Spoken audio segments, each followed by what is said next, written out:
پاکستانیانو ته وایم چې د خدای بندگانو که طالبان غوندې خلک بې موره بې پلاره نن د کابل نظام چلی نو په هغه ایمان تاسو هم عمل وکئ که نه دا عیاشي او عریاني او لوفري او بدماشي او دا رامتوبونه ټول پرېږدئ او هغه د دین لار اختیار کوي لکه هغې چې اختیار کړې ده ته وګوره چې د پاکستان جواب بیا څوک کولی شي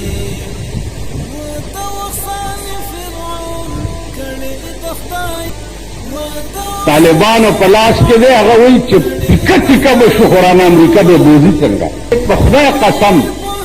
چې کافر ناموي چې دا د خنزیر بچی رانه ژوندی پاتې نه یو سړی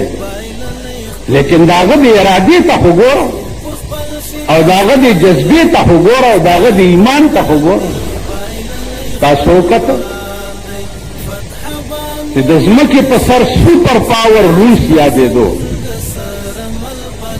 د ځمکې په سر د دې کابلیانو دا ببر سرونه او ببرې ګیرو د لاسه خدای تباه او برباد کو که نه د کابل ببر سري مسلمانان لوی ګیري مسلمانان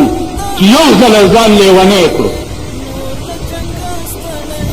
چې نه منو روس چې نه منو عمرله د روس بیړه تباه کړه که نه عمرله تباه طالبان دي نه منو د کابل د بل چا لیډري اسلام به یې دلته ته ورشه هغه طالب سره خو د څوک کرکې کې اوس خو ته دا نشې ویلی چې نه منو کشمیر زمونږ دی په ورغام دی واقع اوس امریکا به د هغې بدل کې څه کوي خو په مونږ به یې کم بم غورځوي چې یو کرور ځلې را باندې راغورځوي ښه دی داسې د دوسل ژوند خو د خدای په توپه ولګوي لکه د پاکستان چې دی داسې د بې غیرتۍ ژوند چرترو کی خلاص یا به زمون وزیری چرترو کی خلاص یا به زمون صدری تارړ ته وراله اوس هغه دغه بکې قدې بل خریلی ته وګوره خو ورغلې وکنه خدای دې قربان نو زما عزیزانو چې په ملک کې داسې اوسېږي چې ژوند دې د بې غیرتۍ تمام سپورټ چې کوم دی د یهودو امریکا کوي کینیو سپورې به د صفحه هستی نه میټاو تاسو ولیده د روس حال مولید آفرین او صد آفرین د کابل په هغه مسلمانانو چې کم د کابل په غرونو کې اوسي میندې دې کیني او داسې بچي دې راوړي هغه کم طاقت دی چې اوس په استعمال نه کړو کم طاقت سوا د اټم بم نه ټینک توپا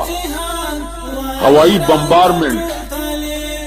یو طاقت داسې د روس پاتې نه شو چې هغه د کابل په مسلمان باندې استعمال نه کړو لیکن د کابل د غرونو مسلمانانو ځانونه په کباب کړه دا اوس دومره د خیخ دته پته ولګېده چې واقعي مسلمانم دنیا کې یو شی عثمانه بعضې خلک تپوس کوي چې جی دا جنګ وو که نه وو وکې دی د جهاد اصول دا دي اصول د جهاد دا دي چې که کافرو مسلمان را مخکې کړو په محاذ جنگ کې او نیت داو چې دا مسلمانان به د دوی مسلمانانو لحاظ وساتي او مونږ به په مخ کې ورشو او ایڈوانس به پیو نو اصول د جهاد دا دي چې دا کم را مخ کې کړی دي دا د کافر نه اول اوویشتی شي او مړه دې کړی شي ځکه چې د دوی په سهارې باندې رستو کافرو ته بیا سپورټ حاصل اصول د جهاد دا نو عرض مې داو چې جهاد په اسلام کې یو هغه شی دی چې تر قیامت به جاری وي. لکه څنګه مونږ تر قیامت به فرض چې څومره پیدا کیږي باقي به مونږ فرض دي. زکات تر قیامت به جاری وي. روزه تر قیامت به جاری وي. دغه سي جهاد د مسلمان چې ده اب تر قیامت جاری وي. تاسو وګورئ د بدن کې کله سړی لاهړه پوګي مونږ ور سره نه کی ټوکرای په سړی مونږ ور سره نه کی. لیکن که یو سړی سره ټوپک او تماچا او کلاشنکوف په غاړه کې ځوړندي نو اسلام وایي چې دا چونکه اوزار دی د جهاد د مجاهد مونږ دې سره کی.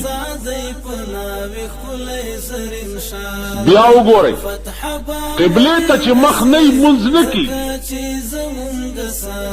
لیکن کنور خاطه طرف ته دشمنو او ته مخ قبله ته کې شاده هغه تکیږي او شان دی ولي نو ته به دې خوا مخ نه کې نور خاطه ته به مخ کې او مونږ بکې چې دشمن در باندې چړایو. بیا اصول د جهاد دادي چې که خلق غړو نو بیا بداسي منس کې چې دین کسانو با اوس دا بس ابستا سو ته تانه مونږ کړی شي دا منځونه